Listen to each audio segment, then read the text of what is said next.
Le journal de dimanche, le journal des cantonales aussi. Madame, monsieur, bonsoir. Cantonal, forte participation, les premiers résultats dans un instant. Social, une semaine qui s'annonce difficile, principalement dans les transports. Le minibus des 6 jeunes disparus dans le sud marocain, première photo du véhicule qui a été retrouvé. Au Liban, de nouveau le chaos, un homme fort de trop. Cinéma, Philippe Noiret, l'un des favoris pour les premiers Oscars de l'écran français. Ils s'appelleront les Césars. Et puis la surprise de Paris-Nice cycliste, victoire au finish du jeune bourguignon Michel Laurent. Tout cela en une demi-heure à peine, pas de temps à perdre. Les cantonales donc d'abord, le premier de nos rendez-vous de la soirée des résultats. Un scrutin que les 10 millions de Français concernés n'ont pas boudé, loin de là, Christian Guy. Oui, et première surprise de ce deuxième tour, une plus forte participation notée dès ce matin. Alors, toute la question dès maintenant est de savoir si cette participation plus forte, d'environ 2% par rapport au premier tour, va aller dans le sens ou au contraire infirmer la poussée de la gauche que l'on avait notée la semaine dernière. Immédiatement du ministère de l'Intérieur, Didier Lecat. Écoutez, on peut simplement parler pour le moment de la participation à 17h puisque les chiffres définitifs de la participation ne seront connus comme au premier tour que assez tard et même très tard dans la soirée. Alors la participation à 17h était de 54,02%, c'est-à-dire par rapport au premier tour qui était de 52,6%, un peu moins de 2 points. C'est en progression bien entendu, mais tout de même un léger fléchissement par rapport au pourcentage de midi. Midi pour le deuxième tour, 24,2% contre 20,4% à midi pour le premier tour. Donc vous voyez, l'écart est tout de même un petit peu en baisse. Participation finale au premier tour, je vous la rappelle, 65,4%. Elle devrait être tout de même légèrement supérieure ce soir de 1 ou 2 points. Et puis à noter une participation très forte dans les points chauds, comme par exemple à Châtellerault, où elle aurait atteint 70%. Au vu des premiers résultats ici au ministère de l'Intérieur, où vous le voyez, on commence à collecter sur ces panneaux qui représentent les départements l'ensemble des résultats qui parviennent dans les cantons, eh bien il semble déjà se dessiner 3 choses.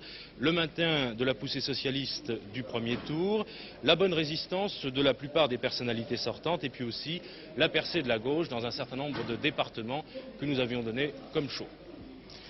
Alors, Roland Quérol, sur cette participation plus forte, je pense qu'on en aura confirmation peut-être d'ici la fin du journal. Un premier commentaire. Je crois que les chiffres qu'on vient d'entendre veulent dire qu'on s'achemine vers une participation qui peut avoisiner les 70% au deuxième tour, ce qui serait encore un record. Très souvent, pour les cantonales, les scores de participation sont moins forts au deuxième tour. Ce sont les cantons plus urbains qui votent en général, et on vote moins dans les cantons urbains. Donc ce serait tout à fait un record si cette fois-ci on avait une participation aussi élevée qu'on peut l'attendre maintenant.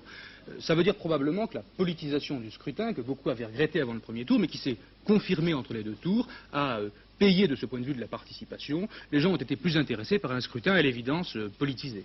Bon, alors pas suffisamment de chiffres pour l'instant pour pousser votre analyse un peu plus loin, mais je crois, Patrick Poivre d'Arvor, que nous disposons quand même d'un certain nombre de résultats qui concernent les personnalités. On attendait beaucoup... un certain nombre de personnalités, de duels difficiles. Alors vous avez une liste là qui est déjà très intéressante. Effectivement, à 8h05. Une liste qu'on va d'ailleurs visualiser tout de suite sur ce grand panneau lumineux.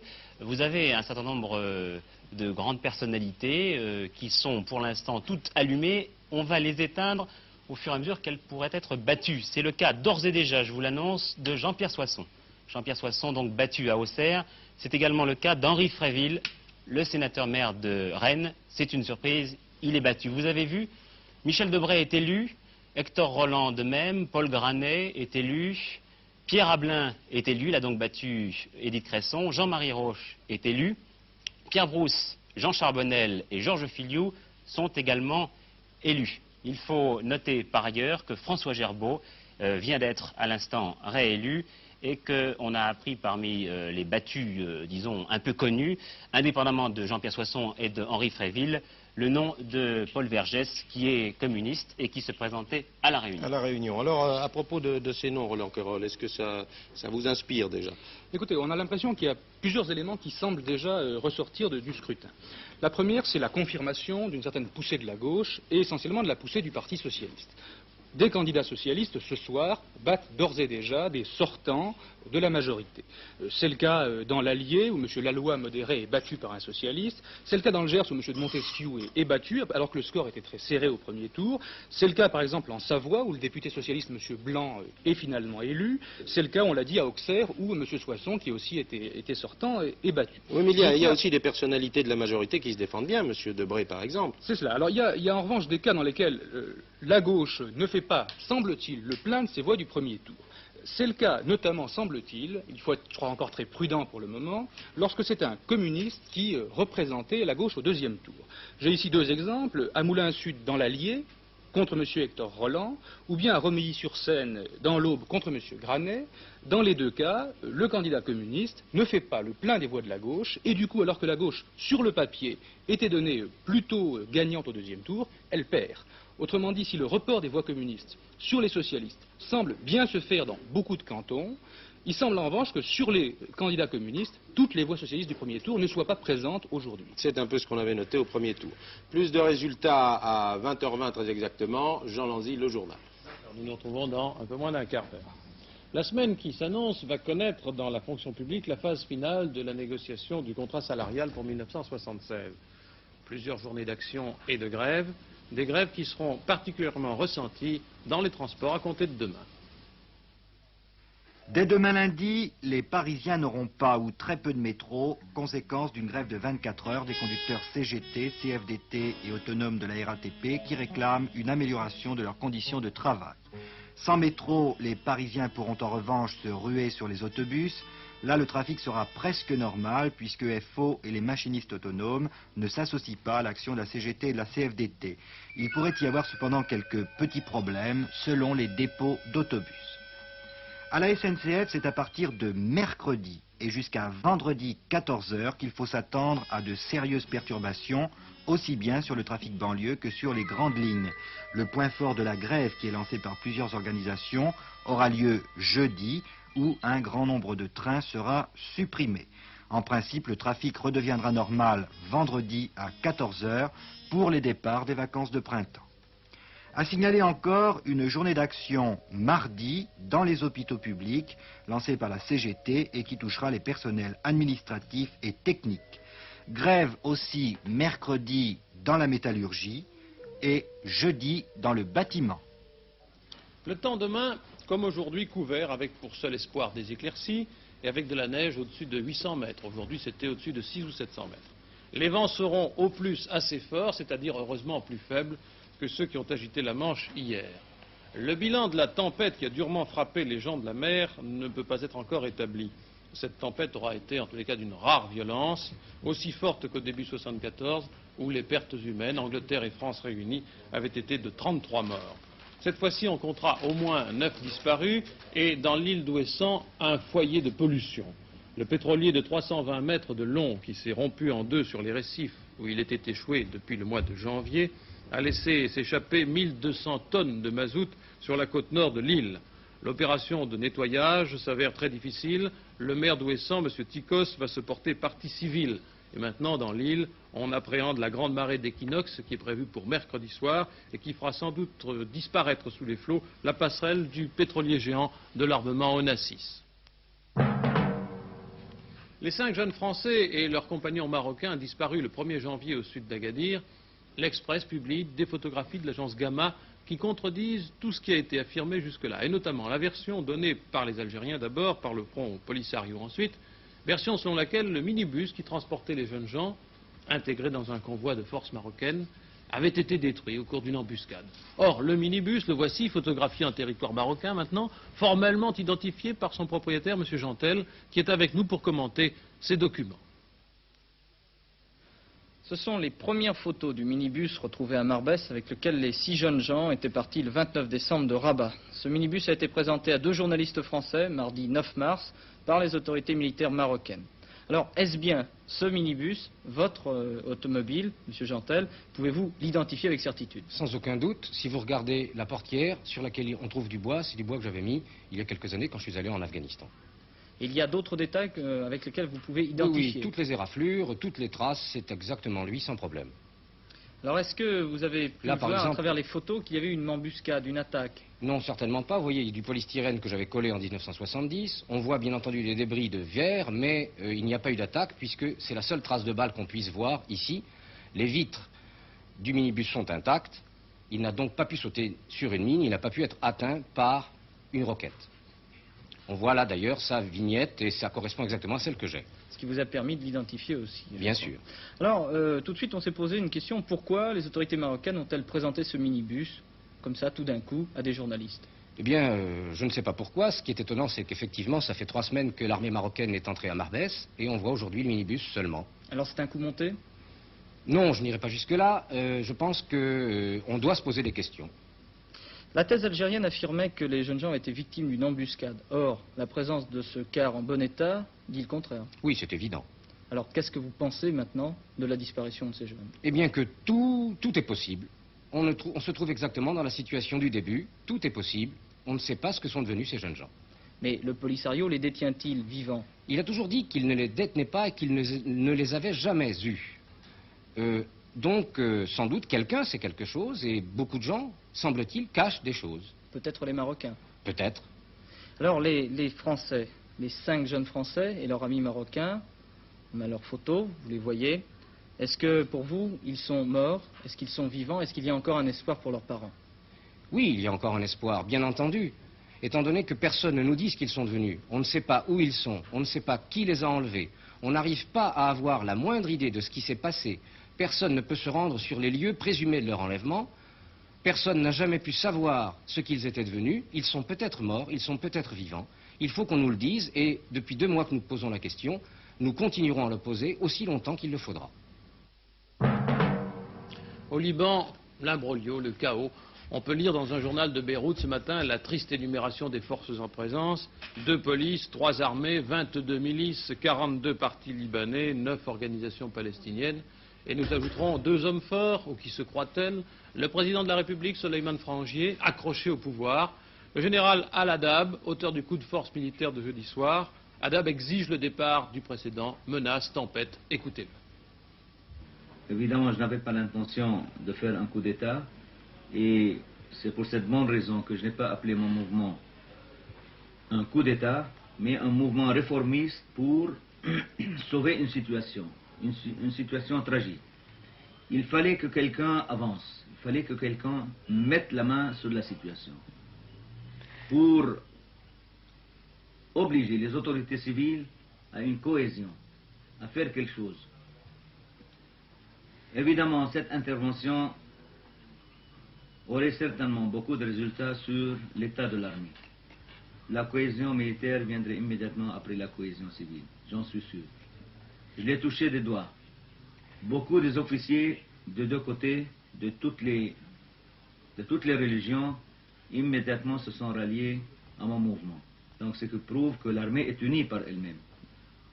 C'est pas les militaires qui se sont divisés entre eux, mais c'était le courant tragique politique qui a voulu que les militaires soient classés dans ce camp ou d'autres, ou de l'autre. Et c'est à cela que vous attribuez donc toutes les désertions auxquelles on a assisté ces derniers jours? Évidemment, évidemment. Nous sommes ici au Liban dans un pays démocratique. Alors tout le monde, en principe, craint les coups d'État. Ils ne veulent pas que les militaires s'immiscent dans les affaires civiles. Ce qui est normal, je le comprends, et moi je suis d'ailleurs de cet avis. Je ne veux pas que l'armée laisse son métier pour faire le métier civil. Autrement, ça m'aurait été très facile, bien avant, de mettre la main sur la capitale et de prendre le pouvoir. Je suis commandant de la place de Beyrouth depuis 4 ans environ. Je ne l'ai pas fait avant parce que je ne crois pas personnellement dans les coups d'État et dans les gouvernements militaires. Je veux que le pays soit gouverné démocratiquement. Mais, de par mes responsabilités, de par mon amour pour le pays, de par mon amour pour l'armée, et comme je voyais de mes propres yeux la situation s'aggraver, je voyais des militaires tomber, je voyais que ça n'allait pas du tout, il fallait absolument remettre le train sur les rails. Pourtant, le général Haddad n'a pas encore réussi à asseoir complètement son autorité, même après sa menace de faire usage de la force pour obliger le président Frangier à se soumettre et à se démettre. Bien que la crise libanaise évolue constamment, on ne semble toujours pas ce soir voir d'issue proche. La position du général Haddad se renforce toutefois et les forces armées, même les soldats musulmans qui se sont rébellés, lui maintiennent leur appui. Le Parlement libanais, qui lui aussi souhaite le départ de Frangier, se réunit depuis cet après-midi pour examiner une requête du général Haddad demandant aux députés d'élire sans tarder un successeur à la présidence. La crise libanaise continue à secouer le Proche-Orient, pourtant surtout en Syrie. Hafez al-Assad, le président syrien, a en effet retardé le voyage officiel qu'il devait effectuer en France à partir de demain. Le président Assad avait pris une part importante dans le règlement négocié de la crise, accord dont le président Frangier bloque justement l'application. Mais on souligne que le président Assad reste confiant et son voyage à Paris n'est que remis. Ailleurs dans le monde, une autre tête de l'Algérie révolutionnaire, Mohamed Lebjaoui, joint sa voix à celle de messieurs Benkeda et Ferhat Abbas pour dénoncer ce qu'ils appellent le régime totalitaire du colonel Boumedienne. À Porto, ambiance d'un meeting électoral un peu à l'américaine pour la fête de famille du Parti socialiste portugais célébrée par Mario Soares avec l'aide des leaders socialistes européens. Autre rencontre semi-familiale, à Conakry ce soir sont réunis les présidents guinéens, Sékou Touré, angolais, Agostinho Neto, le responsable de la Guinée-Bissau, Luis Cabral, et aussi Fidel Castro, qui était jusqu'ici à Alger. À Moscou, une affirmation d'un commentateur bien connu, Yuri Zhukov, éditorialiste de la Pravda et nouveau membre du comité central du PC soviétique. Il n'y a pas de divergence dans le mouvement communiste international. Ce qui a été dit jusqu'ici à ce propos, après le 25e congrès du parti, n'est que propagande bourgeoise. À l'instar d'Hollywood, le cinéma français va décerner début avril, au cours d'une soirée patronnée par Antenne 2, ses Oscars, que l'on appellera ici les Césars. Chez les acteurs, 4 favoris pour le prix d'interprétation masculine. Depardieu, Marielle, Victor Lanoux, Philippe Noiret. Vous les connaissez? Voici Noiret faisant des confidences à France Roche, sans fausse modestie, gentiment, et égratignant aussi au passage certains collègues. Philippe Noiret. Son personnage de bon père de famille rendu enragé par la guerre du vieux fusil a valu à Philippe Noiret de figurer parmi les 4 favoris pour le prix du meilleur acteur de l'année. Le voici dans 2 nouveaux films où il tient 2 rôles affreux. Un juge plus criminel que l'accusé qui l'interroge dans Le juge à l'assassin et un escroc jovial dans Monsieur Albert. Vous n'avez pas la réaction de certains acteurs qui disent, comme Lino Ventura ou Belmondo, moi je ne veux pas jouer quelqu'un qui est méchant, je ne veux pas jouer quelqu'un qui bat un enfant. Mais ça, sont des positions qui m'étonnent toujours de la part des comédiens. Parce que je pense que là, on passe du stade du comédien à celui de la star. N'est-ce pas? La star a une image de marque. La star a fait sa fortune sur un certain style de personnage. Et il est bien évident que si la fortune est la chose la plus importante pour la star, elle ne va pas risquer de voir baisser son cachet si elle joue des rôles d'une autre sorte. Mais enfin, ça les regarde. Moi, je veux dire, je suis un comédien. Je suis un comédien qui joue des rôles principaux. Je joue ce qui m'intéresse. Je veux dire, à partir du moment où on se met ces barrières, c'est déjà assez beau de gagner de l'argent en faisant son métier, en gagner beaucoup comme nous en gagnons.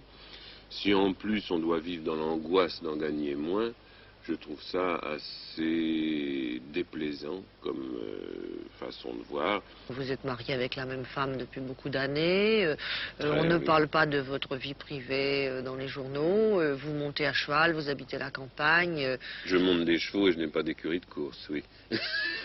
Je monte dessus, moi, oui. C'est parce que j'aime vivre comme ça, alors je ne pense pas... Peut-être à une époque a-t-il fallu passer par ce genre de discipline, je veux dire de sortie mondaine et tout ça, pour faire carrière, comme on dit, expression horrible. Mais je crois que maintenant en plus c'est complètement démodé. Enfin sans ostentation dans l'autre sens non plus. Je ne laboure pas mon jardin. Platon à la main. Non, oui, c'est ça, non pas du tout. Ça vous est arrivé d'être surpris quand quelqu'un vous demandait un rôle, vous dire « Ah, c'est comme ça qu'il me voit, ça m'étonne ». Oui et non, pas tellement souvent, si vous voulez. En sens que j'ai pas un emploi très défini et que j'ai une ambition d'acteur très étendue. Alors, j'ai jamais été très très surpris parce que je me dis, oui, après tout, peut-être c'est vrai, je dois pouvoir le faire, je veux dire. À part des questions de physique, enfin, qui empêchent, mais un acteur devrait pouvoir tout jouer, quoi. Même Hamlet? Oui, bien sûr. Je suis sûr que je pourrais jouer très très bien Hamlet. Comment? Je sais pas, j'ai pas réfléchi. Mais, je veux dire, rien ne dit qu'Hamlet ne faisait pas 100 kilos, je veux dire. On ne sait pas. Au firmament du cyclisme, pour employer le langage souvent fleuri de nos confrères sportifs, une nouvelle étoile. C'est une surprise que de voir un gaillard d'1,85 m, pesant 73-74 kg, enlever une étape accidentée, et par la même occasion Paris-Nice. C'est la surprise du jour, la victoire du Bourguignon Michel Laurent, professionnel depuis seulement une année. Eh bien oui, le vainqueur de Paris-Nice, c'est un Français. Non pas Poulidor, non pas Thévenet, mais Michel Laurent. On pensait ce matin que Luis Ocaña, un escaladeur de talent, finirait par venir à bout du jeune Bourguignon sur les pentes de la Turbie. Si Ocaña, l'Espagnol de Mont-de-Marsan, a finalement été battu, il a retrouvé sa dignité et nous avons retrouvé un champion et un personnage qui ne laisse jamais indifférent.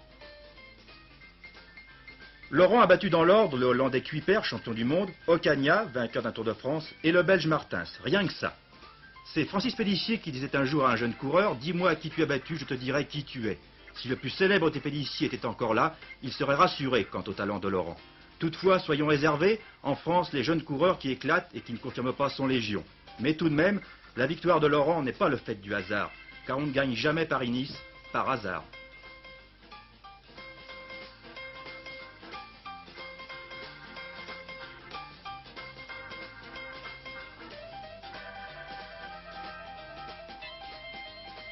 Quant au tiercé, disputé cet après-midi à Auteuil, il a été remporté par Cheval de Roi, quel beau nom, devant Old Mile et Tolo Harbor.